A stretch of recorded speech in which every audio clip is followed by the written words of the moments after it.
Vous avez pour objectif de réussir à obtenir votre ceinture noire ou de gagner une compétition? Pour y arriver, il est important de bien définir vos objectifs. Et on vous apprend à le faire dans cette vidéo. Salut les amis et bienvenue sur notre 14e vidéo du défi 30 jours 30 vidéos du blog Corps et Esprit Martial. Aujourd'hui on va voir quelque chose de super important pour vous. Réussir à bien définir des objectifs qui vous permettent de progresser. Rien de plus facile.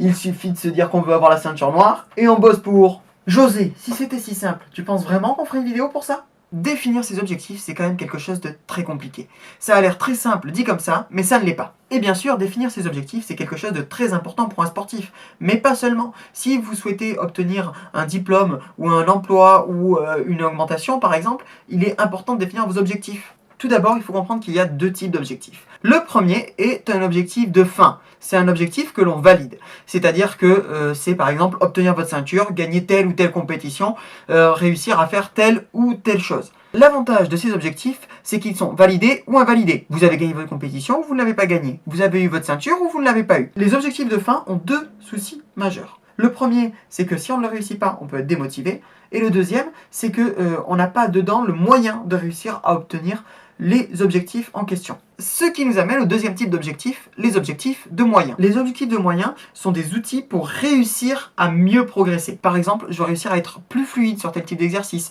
je veux être plus rapide dans tel déplacement. Voilà, c'est quelque chose qu'on peut réussir même partiellement. D'accord? Mais c'est vraiment un moyen de progresser. Ce n'est pas une fin en soi. Donc ne me confondez pas les objectifs de moyens et de fin. Par exemple, réussir à faire telle technique, c'est un objectif de fin. J'y arrive ou je n'y arrive pas. Par contre, réussir à accélérer ou à gagner en équilibre, ou là je suis sur un objectif de moyen, parce que je peux plus ou moins le réussir. Et c'est quelque chose qui m'aide à améliorer globalement ma technique. Et en cas d'échec de l'objectif de fin à long terme, eh bien vous n'aurez pas tout perdu. Je reprends l'exemple du karatéka qui échouerait. Et il s'en va dans un endroit où il n'y a pas de karaté. Bon, ok, le karaté, il y en a à peu près partout, mais on va dire qu'il n'y en a pas. Et du coup, il a envie de se mettre à un autre art martial ou à un sport de combat, et puis il va se mettre au kickboxing ou au muay thai. S'il n'a travaillé qu'en pensant aux objectifs de fin, c'est-à-dire qu'il s'est dit je vais apprendre mes katas, je vais apprendre mes bunkai, je vais apprendre mes kions, je vais apprendre mon kumite. Mais le problème, c'est que quand il va arriver là-bas, il va pas se dire que ce qu'il a fait avant, ça lui était utile. Alors qu'en fait, ce qu'il a fait, c'est qu'il a gagné de la vitesse, il a gagné de la souplesse, il a gagné de la puissance. Et ça, c'est tout à fait transférable. Et oui, les transférables, ce sont les objectifs de moyens. Et c'est ça qui vous rend plus performant partout. Donc, définissez bien vos objectifs de moyens. Voilà, je sais que ça peut être assez complexe, mais c'est jamais du temps perdu. Ça vous permet de rester motivé, et puis même parfois de retrouver la motivation quand vous avez l'impression que tout va de travers, comme on l'avait écrit dans un des articles que je vous mets en lien juste en dessous. Je suis sûr que dans votre entourage, vous avez soit quelqu'un qui passe un examen, soit quelqu'un qui prépare une compétition, soit quelqu'un qui a envie d'obtenir un diplôme comme une ceinture noire. Eh bien, n'hésitez pas à faire passer sur les réseaux sociaux si vous pensez que ça peut être utile. Bon, maintenant que c'est clair, on va voir comment on les utilise. Bah, c'est assez simple. Maintenant, tu fais un objectif de moyen pour réussir à obtenir ton objectif de fin. Par exemple, être plus rapide pour réussir à gagner ta compétition en fin d'année. Alors, tu n'as pas tout à fait tort, José, mais c'est pas vraiment ça. On va le voir, je vous l'explique. Alors, les objectifs de moyens doivent bien sûr viser votre objectif de fin. Mais il faut comprendre que vous devez avoir des objectifs sur plus ou moins long terme. Et oui, le problème, c'est que si tous vos objectifs sont qu'en fin d'année, eh bien, vous risquez de ne pas savoir quoi faire réellement au fil du temps. Donc, pour bien travailler, on définit 3 temps. Le court terme, le moyen terme et le long terme. Pour le court terme, on peut définir ça entre l'objectif d'une séance même, hein, donc de votre entraînement du jour, jusqu'à, on va dire, à peu près 1 mois. D'accord ? Le moyen terme, c'est entre 1 et 3 mois. Et pour le long terme, c'est vos objectifs de fin d'année. Vous allez prendre votre objectif de fin en long terme. Et dedans, vous allez me définir 3 à 4 objectifs de moyen terme, donc que chacun dure entre 1 et 3 mois. Par exemple, si vous voulez obtenir votre ceinture noire de karaté, eh bien, on va définir 4 temps. Le premier temps sur, on va dire, 3 mois, connaître bien les katas de base. Après, on va prendre 1 mois et demi, on va dire, pour apprendre les katas supérieurs nécessaires au passage de grade. Ensuite, vous allez travailler les kions pendant 1 mois et demi. Donc là, vous êtes déjà à 6 mois. Et puis, par exemple, prenons 3 mois pour travailler, vraiment réussir à gagner vos combats en kumite. Bien, maintenant que c'est fait, on va prendre chaque objectif de moyen terme et on va le subdiviser en objectif à court terme de fin toujours. Et si vous avez besoin de conseils, n'hésitez pas à nous les demander en commentaire. Je reprends mon exemple de karatéka. Donc le premier objectif qu'on avait défini, c'était connaître tous les katas de base en 3 mois. Eh bien, qu'est-ce que je fais? Je prends sur les 3 mois, je dis, je sais pas, premier mois, je dois apprendre les 3 premiers katas de base. Voilà, j'improvise complètement, je connais même pas réellement les règles pour passer la ceinture noire de karaté. D'accord? C'est pour vous donner une idée. Donc ça veut dire qu'au final, j'ai un objectif de fin d'année.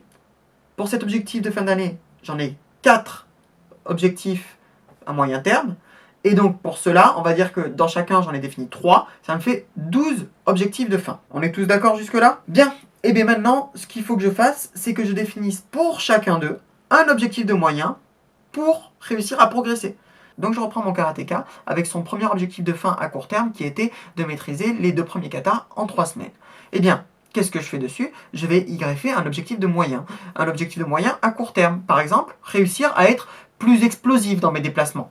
Voilà, c'en est un parmi tant d'autres. Il aurait pu travailler sur l'équilibre, il aurait pu travailler sur la puissance, il aurait pu travailler sur l'effacer les appels, il aurait pu travailler sur plein de choses. Voilà, donc après, c'est à vous de définir vos points faibles. Et c'est là où le rôle du sensei est vraiment important. Alors, ceci n'est qu'un exemple parmi tant d'autres, c'est à vous de travailler sur vos points faibles. Et vous voyez que c'est là où l'objectif de moyen va vraiment vous permettre de vous dépasser, d'accord? C'est là où on a vraiment le moyen de réussir à avoir les armes pour être meilleur. D'accord? C'est vraiment ça qui est important. Je prends quelqu'un qui voudra obtenir un diplôme, il faut qu'il définisse les connaissances nécessaires avec des objectifs de moyen terme et de court terme, puis des objectifs de moyen, réussir à mieux les expliquer, réussir à mieux justifier ses exemples. De la même façon, quelqu'un qui voudrait obtenir une augmentation devrait avoir des objectifs de fin, par exemple obtenir telle compétence, réussir à avoir telle productivité, et des objectifs de moyens. Réussir par exemple à mieux s'entendre avec telle personne, réussir à mieux faire ceci, ou être plus efficace comme ça. Voilà, mais sans avoir des chiffres. Et pourtant, ces objectifs de moyens sont souvent oubliés. C'est-à-dire qu'on voit les objectifs de fin,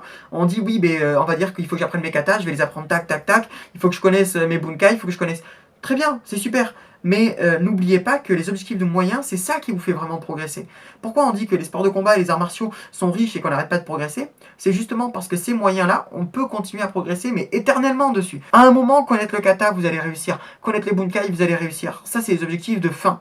Mais il y a des choses sur lesquelles vous ne réussirez jamais. Vous réussirez jamais à être souple à l'extrême, à être le plus rapide, à être... Il y a un moment, ça, c'est des choses sur lesquelles vous pouvez progresser. Et même les champions du monde, ils ne sont pas les champions du monde dans toutes les catégories, ils ont toujours quelque chose où progresser. Et c'est là où les arts martiaux et les sports de combat nous permettent de nous dépasser quotidiennement. Donc voilà, c'est vraiment un superbe outil, mais il faut vraiment définir ses objectifs correctement. Je me permets un petit aparté sur les compétitions intermédiaires. Alors ça, Karl en a très bien parlé dans son interview que je vous mets en lien, mais voilà, c'est quelque chose de très important. Ces compétitions intermédiaires peuvent être un objectif de moyen comme de fin. Dans la compétition, vous pouvez très bien vous dire soit je vais travailler ma vitesse, soit je vais travailler ma puissance, etc. Donc là, c'est des objectifs de moyen. Soit dans la compétition, ça peut être aussi un objectif de fin, valider que j'ai réussi à progresser dans tel ou tel point et me dire je vais arriver jusqu'ici. Donc ça peut être à la fois un test de moyen, voir où j'en suis dans ma vitesse, voir où j'en suis dans ma technique, ou un objectif de fin, voir si j'ai réussi à atteindre un objectif. Et donc ces compétitions intermédiaires, vous pouvez les rentrer soit en objectif de fin, soit en objectif de moyen à moyen terme, mais vous pouvez même la rentrer dans les deux catégories. Elle peut être à la fois un objectif de moyen et un objectif de fin. Et ça, c'est vraiment top. Et en plus, ça peut vous permettre, si vous êtes un grand compétiteur, que vous avez plein de compétitions, de choisir les compétitions auxquelles vous participez. Parce que c'est aussi important de ne pas trop en enchaîner pour pas finir complètement cramé le jour des compétitions les plus importantes. Alors, je sais que c'est complexe comme ça à l'oral, donc si vous avez besoin d'un article, si vous voulez que je fasse un article dessus, n'hésitez pas à me le dire en commentaire, je le ferai vraiment avec grande joie. On vous remercie de suivre ce défi 30 jours, 30 vidéos. Si vous n'êtes pas encore abonné, n'hésitez pas à le faire juste en bas et activer la petite cloche pour pas louper les prochaines vidéos. On vous dit à demain. Tchou bye.